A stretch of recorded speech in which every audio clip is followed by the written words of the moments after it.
Charles, this is a first for both of us. Me interviewing you about your life in music and also about the music industry itself. We go back to a little town in the Free State called Tromsburg. So obviously, rising from Tromsburg to the heights of the entertainment industry must have brought many a highlight to your career. So having made such an extraordinary contribution to the global music industry and the entertainment economy, what would you say is your proudest achievement to date? You know, it's hard to single out one idea or action or situation, but if I look back at my history in the business, I think it has to be the formation of J Records with Clive Davis, because it came at a time when the industry was beginning to suffer from the blows inflicted by Napster. Clive at that time had his challenges with his situation at Arista, but I believe that we could launch a new modern era music company and go and raise the capital to do that. And in effect, we ultimately ended up partnering with Bertelsmann, who we've been in business with before. But I would say that really stands out for me because of the challenges we faced and the manner in which we were able to accomplish something that was, in my view, quite special. I remember that time well. It was also a time when the music industry itself was wrestling with the transition from the physical to the digital world. Did that complicate the story for you? You know, it should have, but I believe that what we were attempting to do was not only valid, but that it had the right place in the then music industry. And so it never occurred to me that macro conditions should prevent us from thinking big. At the end of the day, we had the courage of our convictions, and I believed it was the right time and we were the right people. And so sometimes when you have blind faith in your ability to pull off something like that, that sometimes is much better than being too analytical or giving too much credence to the factors that really were shaping the industry at the time. So 10 years ago, when much of this was already behind you, we both shared the stage at Music Exchange. It was the first Music Exchange, I believe, but it was also the first time we ever spoke together on a stage. You coming from the music side of things and me coming from the technology, research, writing, and commentating a perspective. So my business was to gain insights and understanding of the future. That wasn't your core business. So where did you go and where do you still go to gain insights and new knowledge about the industry that you're servicing? I look very broadly. You know, I start with the two businesses that I'm involved with. The first, obviously, being Hitco Entertainment, which is really one of the only multicultural independent labels in the world today. I say multicultural because we are cross-genre from hip-hop to pop with a Dalai Lama project thrown in between. So I looked at what our artists and our employees experience in the marketplace and what knowledge they bring to the table. And then on the other hand, with my in-venue interest in Play Network and Touch Tunes under the Octave umbrella, I have a very good read as to how consumers behave in venue. So the businesses that I'm involved with teach me a lot every day. But beyond that, you know, I really soak up any intelligence that is, in my opinion, valid. For example, Billboard does a very good job daily with their Billboard Bulletin of reporting on the facts on the ground in terms of what is happening in the broader music and entertainment business. So I'll read that bulletin every day because they're always insights. I, study what Mark Mulligan at Medea Research in the UK, what they put out. Their research is very insightful. Tim Ingham at Music Business Worldwide also has a very insightful view of the industry. And so, weekly I read his blog.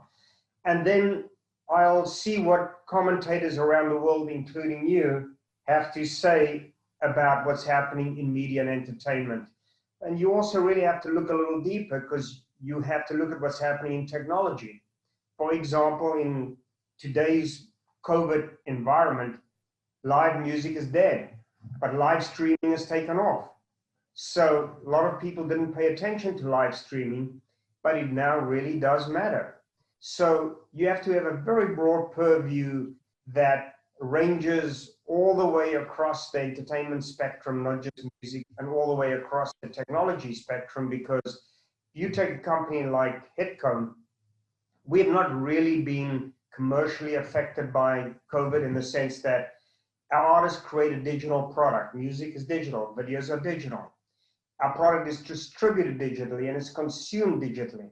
So we've been able to ride this crisis, not because of anything special that we've done, but just because our consumers are operating in the same way we are, mostly from home. So we can run our business from home. We're doing our Zoom interview today together. And even though Martin Myers has done an exceptional job of Music Exchange over all these years, it's possible now for Martin to continue Music Exchange because we have these tools. It's not the same, but everybody adapts. So in essence, I look very broadly and, you find the people who you rely on in terms of their insights and their views. And I'd add one other element to that. When I think about when I got into industry as a young person coming to America, I finished at WITS, I qualified as a CA, came to America, and I had to work my way up the chain, fight my way through the labyrinth of layers in the various companies I was involved with until Clive and I could launch J Records 20 years ago. And then for the first time, I in effect had my own platform with Clive. But when I look at the young people today coming into the industry as I did, as let's say, in my early 20s, the young people today are very, very well positioned and prepared because they understand of technology and social media runs so deep because they've lived with it for most of their formative years. And so I take a lot of guidance and inspiration from our young people because their ideas are generally unfiltered, unedited, and on point in terms of the consumer and what the consumer is doing because that is their peer group. Music today, music consumption is driven by that 12 to 25 demographic worldwide.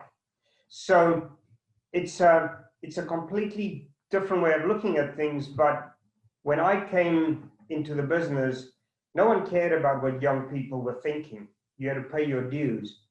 Now we have to care about what young people are thinking because they lead us right to the consumer. And if you look at streaming and how it's dominating music in terms of the commercial opportunities, it's young people that have made that possible. That's a fascinating perspective, Charles. What I also find really fascinating is the extent to which both of our careers in completely separate categories and disciplines have, in a way, had a similar process or trajectory in responding to this kind of crisis, the COVID-19 crisis, because we, for the past 10 years, have been talking the language of digital transformation. And for the past 5 years, have been pushing very hard that the cloud is the solution to many of the challenges facing businesses. On your side, you, for the last few years, have been pushing the idea that streaming music is the future. Suddenly, we're both sitting in a position where the world has to catch up to us. that's perhaps a little arrogant to look at it that way. But do you feel a sense of satisfaction that you have been ahead of the curve and that it's enabled you to be sustainable and to see business continuity not being an issue for you as it has been for so many other organizations? I won't say a sense of satisfaction, but I've made certain bets on what I thought the future could look like. So, for example, when I went into touch tunes, people didn't understand why I would want to revitalize and rebuild a jukebox company because everybody thought that was old hat. And what was then 20,000+ locations in America has now worldwide, with our Play Network background music service, now stretches to 200,000 locations. And with a model that is quite vibrant, whereas at that time it was dying. So whether it's that, or whether 2.5 years ago when LA Reid and myself raised the capital to launch Hitco Entertainment, that time I believed that there would be a long-term growth cycle coming from streaming, which would probably morph into a much broader opportunity than just traditional streaming. But it wasn't that I was a seer of sorts or that I saw something others didn't. There were many who believed in the potential of this digital transformation and especially streaming. Now, it was harder if you were part of the, let's say, the major label groups, because they had their backs against the wall protecting their catalogs and trying to find a way through a very difficult cycle. But when you are making bets based on vision, it's a lot easier when you don't have to protect an incumbent position. So it was a little easier for me maybe than others, but I feel that at least I'm relieved that my approach to this has paid off, because when I look, for example, just if I take the last 3 years, when I look at Hitco, when LA Reid and I first sat down to talk about how we would frame up new multicultural music label opportunity, the driver for me was, I think streaming is going to dominate and put the industry back to where it was in the late 1990s. And whilst there's still some work to do, it turns out that we very well will accomplish that. And that's the right environment in which to take a very risky prospect, which namely is launching a new record label, which there are not many that have been able to do that. You know, with J Records, we called that at the time an instant major, and LA and I see Hitco as a major independent, not an instant major, because we're not trying to compete with the majors. But I will say the digital transformation, and it's not just streaming, it's the advent of what's happened with video consumption on the YouTube front, all the way through to TikTok and its position in the marketplace today, through to Fortnite, which is, you know, the gaming platform, and how music is interacting with Fortnite.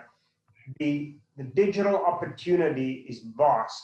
And I think we're also still at the early stages, even though in some markets, when people, for example, look at Spotify, the view is that subscription penetration might have peaked or is close to saturation.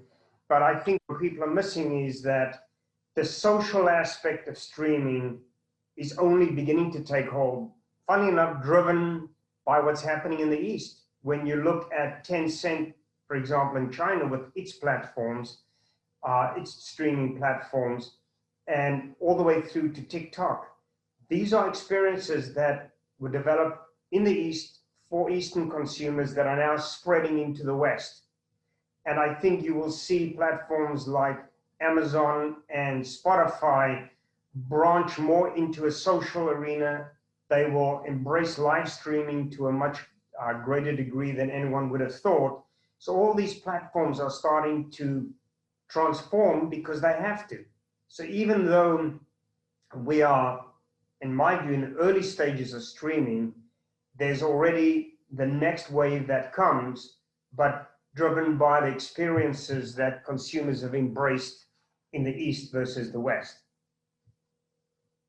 No question about that. In fact, just this very week, we've seen Amazon bundling Amazon Music with Twitch, bringing together the gaming world and the music on demand world. So it's very much what's happening as we're speaking. It's not just the future, it's the now as well. But just stepping back a moment, Charles, it's been a great privilege for me over the years to meet some of your colleagues and artists, people like Clive Davis and L.A. Reid and Luther Vandross and the like. But for you, it's where you operate. It's your standard environment. So given that context, who of your peers do you look to for inspiration and why? You know, for me, it's about being relevant and staying relevant. And that looms large in my thinking every day when I wake up. And there are people who I find immensely impressive just in terms of their ability to stay relevant. You know, so for example, Clive and I talk regularly. Clive might be, I would say inactive from an artist development side standpoint, but very active in terms of projects. He's developing a Whitney Houston biopic and involved in a few other projects. But when Clive and I talk, I get a lot of inspiration from him because at 87, he's still having an impact and finding ways to have an impact. And that reminds me that there's no excuse to stay in the same place or be sedentary. And if you want to stay in the same place, better get out of the way and let others come through and determine what the future is. But I get an enormous amount of inspiration now from the young people that I come into contact with. If you look at HitCo, we have roughly 40 people. Now, we all see each other on the Zoom screen every day, every couple of days as we do our management or label or review meetings.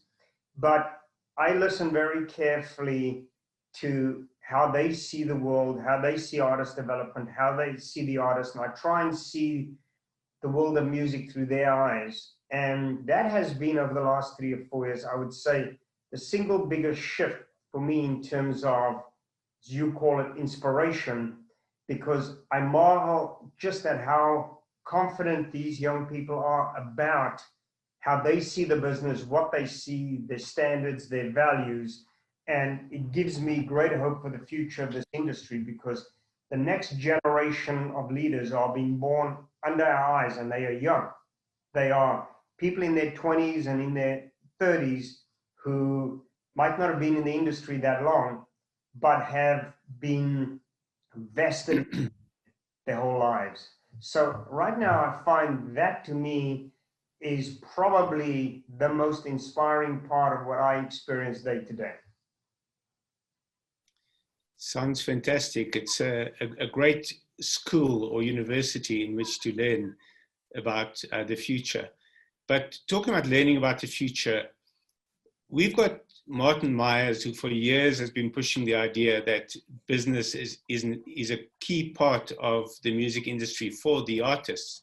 How important do you believe it is for the artist to have an understanding of the business side of the industry, as opposed to just having the musical and creative chops? I think it's very important because we are still in a world where the music industry is a combination of traditional practices, current and futuristic practices. The music industry is local, it is global. It's always been a complicated business when you think of the different rights that people have to navigate, from recorded music to music publishing to live music, etc. But it's even more complicated and confusing today, especially when you have different regimes that live in different countries. In the US, if you want to be in the music industry, you have to understand recorded music, you have to understand music publishing, you have to understand the performing rights organizations, you have to understand legislation and how it impacts your rights.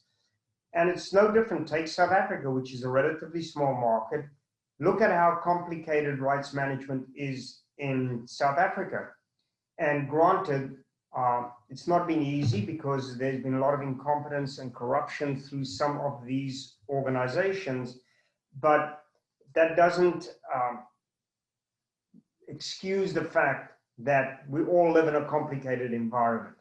So I think the more that young managers, executives, the more that they can learn about music, same with artists in terms of rights and the commercial aspects, the better, but it's not always easy. But what I do find, look, Hitco today, we have a roster of 14 artists, 15 artists. And I would say most of our artists, very savvy. They have a general sense of the commercial environment. They are very good at picking advisors, whether that be management, whether it be the lawyers that look after them, the agents that look after them, and they know how to draw on the knowledge and the skill set that those advisors bring to the table. So I find the artists are exceptionally aware and astute in general. And what's interesting, especially when I look at the hip hop arena, these artists are businesses unto themselves. They've got to learn how to be on the road, how to sell merchandise, how to interact with their audience, monetize whatever they can, because it's a tough game. And so I find that they are exceptional entrepreneurs and have an instinctive sense of how they need to develop and manage their careers. So I think it's not a question of should artists have a better commercial sense. I don't think most of them have a choice. They have to learn very quickly, and they do. We're in fact seeing a lot of that with especially the collaboration that we're seeing between artists. And across the African continent in particular, some amazing collaborations happening at the moment, which possibly wouldn't have happened in a pre-streaming or certainly a pre-COVID era to this extent, at least. And I'd imagine that we're going to see some new mashups and new genres emerging that wouldn't have been likely in the past, even if it was possible.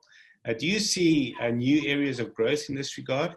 And do you think that's going to change artists' revenue models in any way? I think that the most important development, as I see the global marketplace evolving, is that local markets are starting to become much more important and in some cases very dominant. You know, I go back to when we launched J Records, so that was exactly 20 years ago this month. We saw the world as the US, the UK, maybe a little Canada, maybe a little Germany, maybe a little France, but that's where repertoire predominantly came from. And then the rest of the world was international, and you did your best to exploit your American, your English, your French, your German artists in this global marketplace. What I see today, fast forward 20 years, is that artists are coming out of their local markets and making an impact globally. I mean, you were involved in Billboard's Focus on Africa. And I just think of Burna Boy, for example. He's now had write-ups in the New York Times, the Wall Street Journal, Rolling Stone.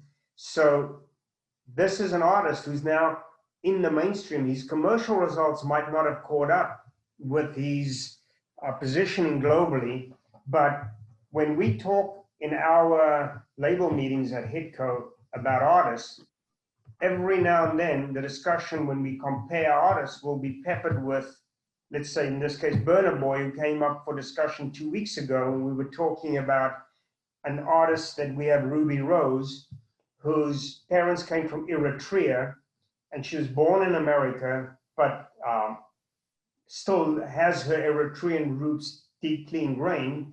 And we were talking about collaborations between Ruby, who now has a collaboration with Future, but should she be doing collaborations with African artists because that's where her roots lie?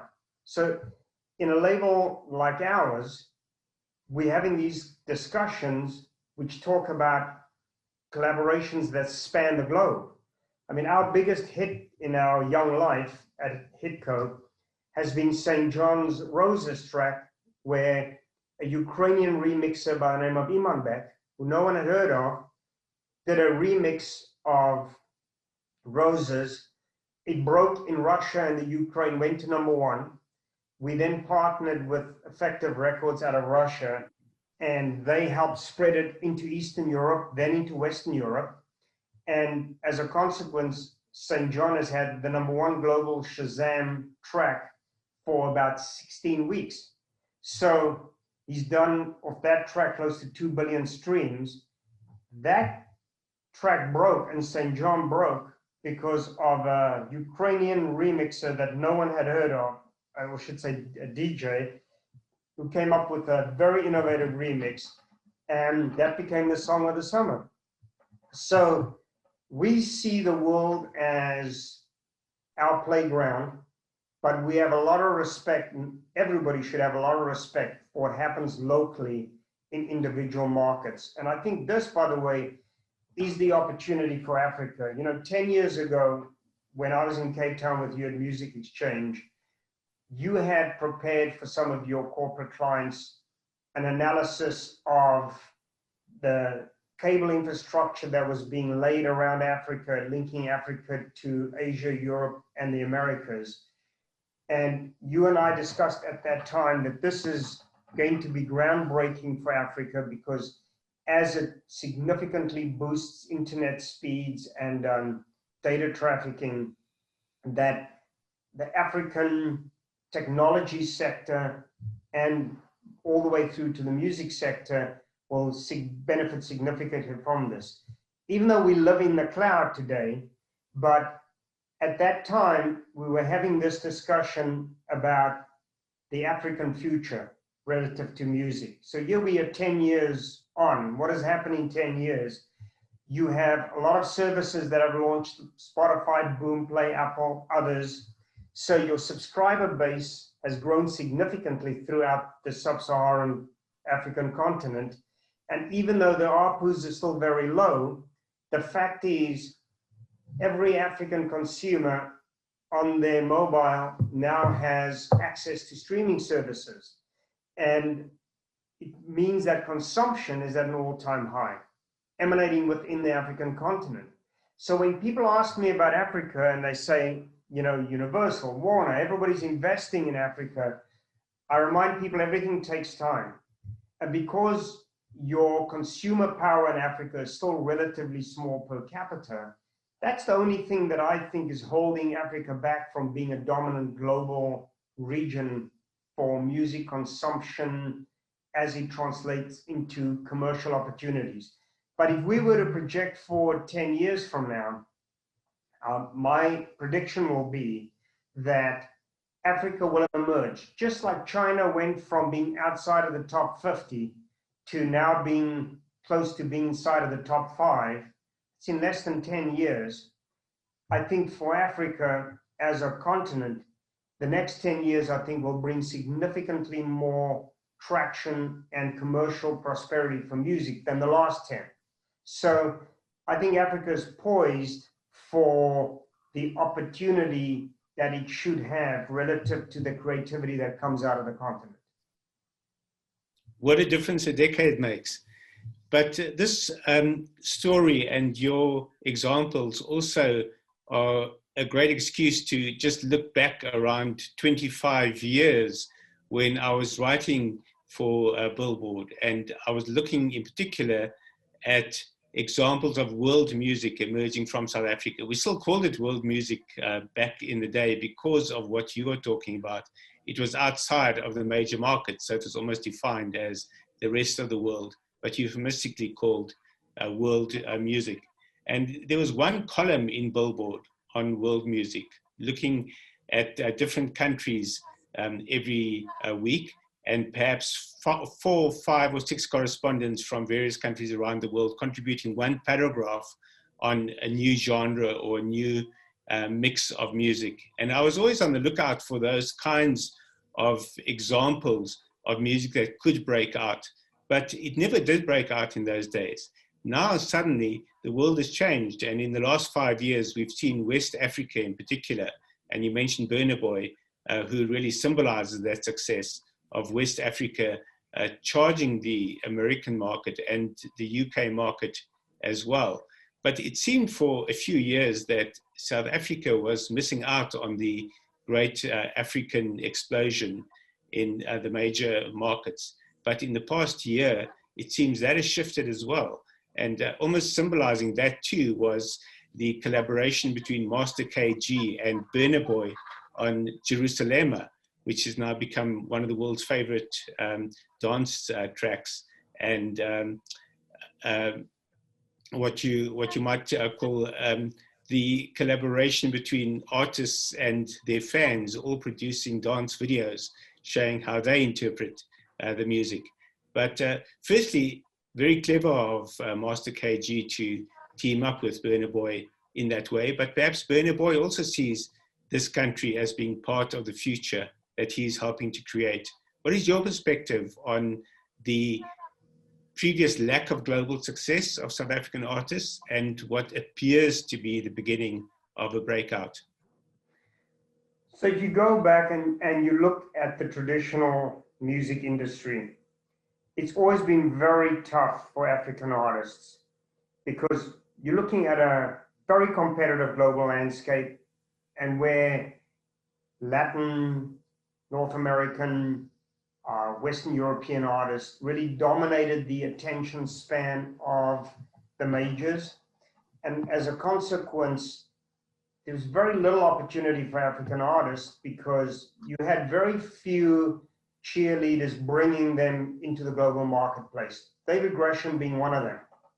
And, you know, he had signed over time a number of artists to American or English labels, but there were very few David Greshams who were out there pushing for artists and trying to convince people to sign artists. And what the industry at that time relied on were individuals like him to further their cause and to create opportunities. But David had to stand behind thousands of other representatives, creatives, independents who were looking to get the attention of those who are signing and willing to invest in developing artists. If you look at the landscape today, social media has completely transformed the opportunity for artists. So you mentioned collaboration. It's now so much easier for artists to collaborate because the digital tools allow them to do that. And you see African artists collaborating within the continent and within their peer group around the continent, but you also see them collaborating on a more global level. So artists can now create their own momentum in terms of these collaborations. They don't need representatives per se to make it happen. And I think that's the big differentiator in terms of the opportunity today versus the lack thereof in the past. And again, 10 years ago, social media didn't have this dynamic aspect where it really is an extension of everyday life for most young people. And again, earlier I spoke about that 12 to 25 demo that drives music consumption.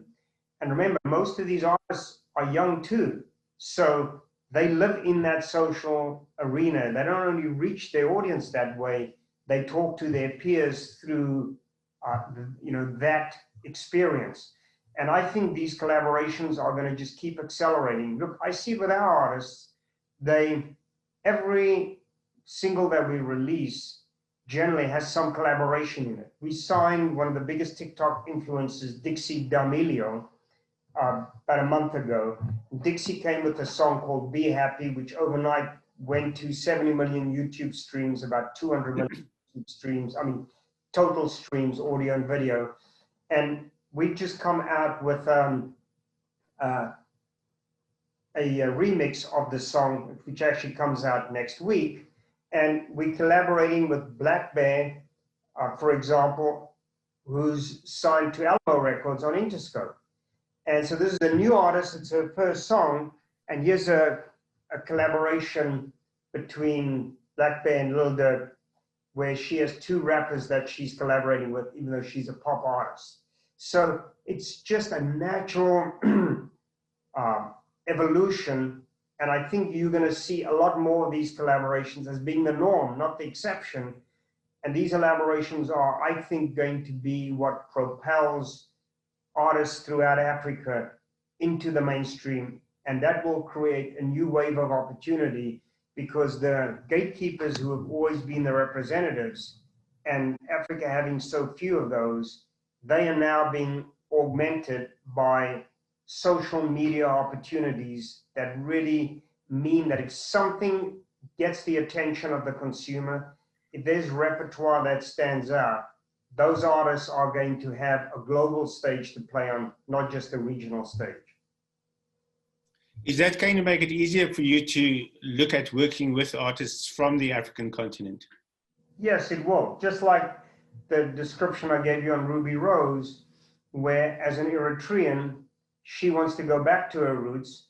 And so we'll be paying attention to artists that, for whatever reason, like her music, or that have share some sensibility with her. And my sense is that just about in all cases, when you reach out to an artist to collaborate, the answer is always yes. So I think it's going to become a natural part of how we see things, where we're not just thinking of, all right, she's living in Atlanta, which Atlanta rappers can she collaborate with? It's now, she wants to collaborate. Who around the world can we talk to? By the way, so it's the artists that drive these collaborations, not the label. That must complicate the process of writing contracts for artists.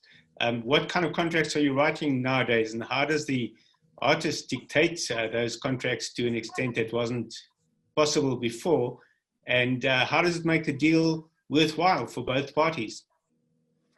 Well, look, for us, we, believe it or not, try to do as many joint ventures as we can with our artists. We want a 50-50 arrangement, so the artist is our partner. Now, of course, we take the risk, we front all the capital, we give artists advances. And the only times that we don't do joint ventures are generally when the artist wants a lot of money up front, and then it doesn't make sense for us, and then we'll do a traditional royalty deal. But we're morphed more into partnership relationships with our artists, because we want them to have complete skin in the game. And if we do well, they're going to do well. If we don't do well, they would have at least gotten advances and funding from us, and we're the ones holding the bag, so as to speak. But it's with success that you want your artist to thrive. And so for us, it's a very simple endeavor. Let's create the best partnership platform we can. And that makes a difference, because smart artists understand the value of that and understand the value of partnering in the right way. It's not an us versus them. And, you know, the history of the music industry is littered with us versus them conflicts. Not that those won't continue happening, but at least now the playing field is leveled a lot in favor of the artist, for those artists that have success. If there's no success, it doesn't really matter, because there are no spoils to share. But if there is success, then you want the artist to thrive, because that really creates an environment where, for example, Hitco as a home is attractive to artists, because they know it's familial, and our ethos is really totally based on partnership and equality. Talking of the artists thriving, though, do you think they're going to go back to live music? Do you think live music will recover to the extent or to the level where it was before the pandemic, once the pandemic subsides? I think what is going to be required is having the pandemic fully under control. And that doesn't mean that once we have a vaccine, everything is fine. You know, the whole key is to keep the infection rate behind this factor of 1, where each person that tests positive infects less than one person. And that's how these pandemics, no different than the Spanish flu in 1918, which, by the way, didn't originate in Spain, but nonetheless, they seem to be blamed for it. But I think that this cycle is going to take longer than people think. And it's going to take until such time when the infection rates are so low. Now, you can see some very clever techniques being developed. I mean, you look at South Korea, you look at other markets where live activity has resumed, but with significant safeguards in place, you know, from people coming in with apps that verify that they are negative or have the antibodies, down to social distancing and a myriad of other techniques that are put into place. And the sophistication of how venue management deals with the pandemic will continue to escalate. But I think it's going to be a while. And I don't think anyone can predict when normality returns. But, you know, it could be a year, it could be 18 months, it could be years. But there will slowly be an evolution back. But I think normality only comes when the pandemic is fully under control. And that goes way beyond, as I said, vaccines. It has to really depend on infection rates being so low that for all intents and purposes, coronavirus becomes in the experience that we see more like the flu. So clearly the music industry is going to evolve while the pandemic is on and then beyond the pandemic. Do you see different trajectories for the industry in this time of social distancing and then beyond it? And do you see disruptions occurring while the pandemic is on? And then again, do you see further disruption once it's all over? I think the disruption has occurred. Now comes the resetting of the table. So when you look at recorded music, what is clear is that subscription services are doing well. They lost some ground in terms of consumption. And, you know, we were able to see in markets like Italy, Spain, France, the US, the UK, what happened at different stages of the pandemic early on, mostly relating to the shutdown. And so streaming, which dominates recorded music, dipped on the audio side, on the video side, namely YouTube, it actually went up. So you are 5 months later, and the trend lines globally are roughly 5% from a consumption standpoint ahead of where they were at the beginning of March when things started shutting down in various countries. So streaming subscriber rates keep going up, or the subscriber base. Consumption keeps going up.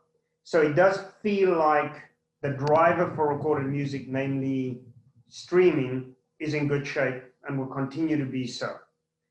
When you look at music publishing, there, obviously with streaming doing well, publishers through to songwriters are going to do well out of that. But with a live business being affected so badly, and with ad-supported businesses like radio and television, who generally, other than in the US, pay very healthy royalties into the recorded music and the publishing industries, you will see that ultimately recovering, but that's probably going to take time as advertisers get their sea legs back and are more comfortable with driving to the same levels of advertising that they were willing to fund before. So recorded music doing well, music publishing, some challenges, but seems like they'll grow out of it. It's really the live music business and the agency business that is suffering the most. And when you look at the proxies for that, you know, there's one public company that looms large of all others, and that's Live Nation. The stock price is in the high $50 again, $57, $58, off a high of 72 before all this began, but way off its low, which was, you know, in the high 20s. And I think the market is discounting the impact of COVID, saying that this company will come back at some point. We just don't know when, but there's no need to penalize the stock, given that we think that the company will come back. So I think what happens next is the live business will struggle for some time. Offshoots of that, like the agency business, merchandising business, that will struggle. But they will all eventually come back at some level. And the live business, in some ways, there's an offset coming from live streaming, which is growing by leaps and bounds. Different people benefit, but principally the artist benefits. Companies like Live Nation and AEG and other promoters won't benefit, obviously, in the same way. But what you'll also, I think, find is that artists adapt, the industry adapts. So by and large, the industry as a whole keeps moving forward, but the live business, I think, is really the area that will struggle for a long time. So you are seeing the development of new business models like live streaming, which really didn't matter before. It was a niche part of the music business. It's now becoming much more important. And you see the parent company of the South Korean group BTS, they had a blowout first half because of live streaming. And their business was very dependent before on physical CD sales and live, their artists performing live. They've been able to ride through that because of live streaming. So not many can do that, but they have, and now they're going public on the strength of that. So you will see these new opportunities permeating and pushing through and becoming more important, like they did in BTS's case and their parent company. What fascinates me in that context is whether one is able to recreate successes of the past in this present environment. In many cases, it's a case of doing the digital equivalent of what one did physically. And there are many industries that are able to pivot in that way from physical to digital. And that is simply about digital transformation. But I want to take you back to one of your great triumphs. I remember sharing the exhilaration vicariously when Alicia Keys was breaking. And I recall Clive Davis and yourself arranging those showcase events for her before her album, her first album was launched. And then that propelling her to, I think there's 4 Grammys with the launch of her first album. And that was the first great triumph of J Records as well at the Grammys. So now that her new, or that her book Back in Time is out, it's a great moment to ask you, what motivated you and Clive to sign Alicia to J Records? What enabled you to see that potential? And then if you could talk about whether it's possible to discover an Alicia Keys in this era. So at that time, and now I'm going back to 1998, 1999, one of our executives, Peter Edge, at that time was at Arista, brought her in. And he was a real believer in Alicia. She was 18 years old at that time. But even then, she had been signed to Columbia Records for 3 years, and the leadership at Columbia had no clue what to do with her. They had no clue how to work with her. And when Peter brought her in, he had developed a very good relationship with her. And it just seemed that what we stood for at that time, and bear in mind, Clive had a lot of success with female artists, from Whitney Houston to Annie Lennox to Aretha Franklin to Dionne Warwick. This was, as we would say, like duck soup for him, meaning right in his wheelhouse. And she just had great songs. She was the most incredible young woman in terms of personality. She was vivacious. She really infused the right kind of spirit in every setting that she was in. So it felt totally natural. But Peter Edge really saw that spark and that talent in her and brought her in. Of course, then when we started J Records, we were able to take her with us, and Peter joined us. And today, J Records, which became, we morphed it into the Bertelsmann Music Group and then changed the name ultimately to what it is today, the RCA Music Group. Peter is now the chairman of the RCA Music Group, and she's still signed to the RCA Music Group 20 years later, 22 years later. And it was just one of those things where you knew it the minute she walked in. And Fallen was a song she had, wasn't fully formed, but everybody fell in love with that song. It became the first single, and the rest is history. So is that possible today? Absolutely, because what has happened is most of the majors now do their A&R and their signings through research and data-driven analysis. So they all have data teams that pour through all kinds of data coming from the social media platforms and the streaming platforms. We at Hitco, for example, have a different view. We go very early, and it's generally about talent. Do we see a talent there? And we will do the heavy lifting and make the investment versus what you see among the majors. The minute that there is data that suggests this streaming momentum or social momentum, you see majors chasing those artists. We go early.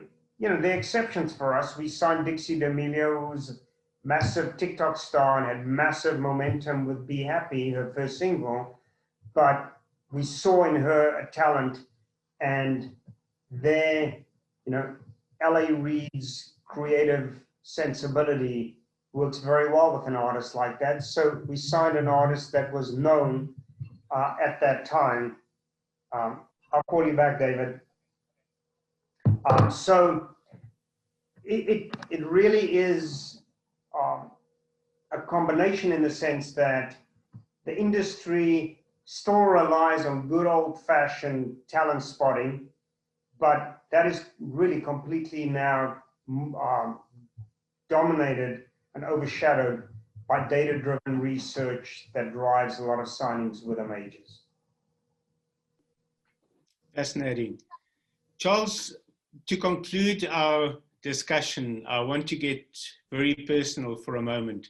We come from a background where we grew up in a humble home, in a humble town, on a dirt road that ran past our house, and there was never anything, any extra for spending on luxuries or for indulging in the good things of life. But our parents always had the approach that there always had to be something for those who had less. They always did something for the less privileged, no matter how humble your own environment was.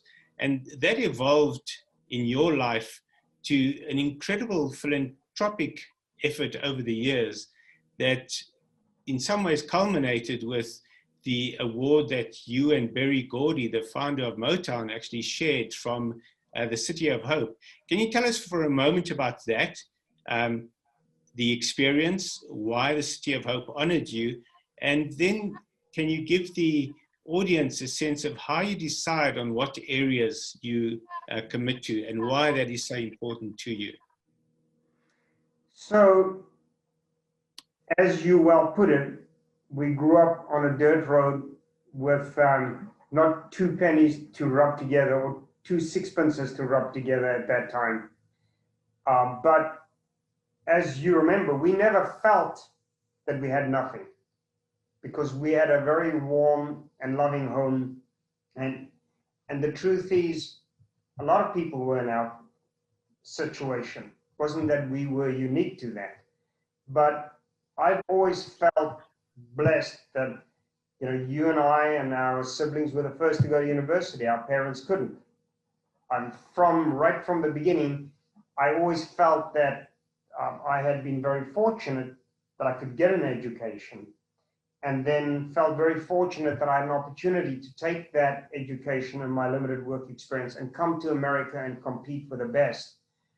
And even though I've had to work hard my entire life, no one ever gave me anything per se, but I was given opportunities.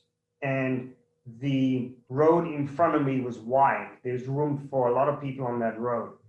And so going back to what we were taught as young kids, you know, as I prospered, it was always natural for me to help people who weren't prospering.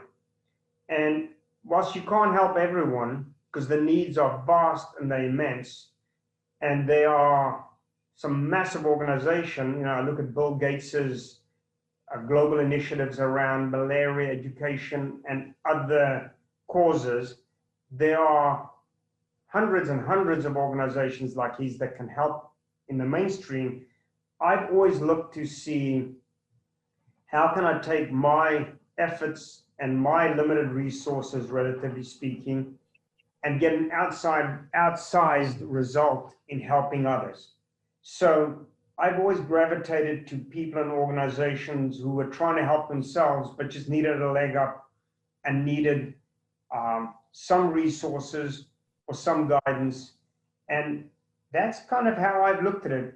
You know, we as an industry in the American music business, very much geared towards helping causes like fighting cancer research, fighting poverty.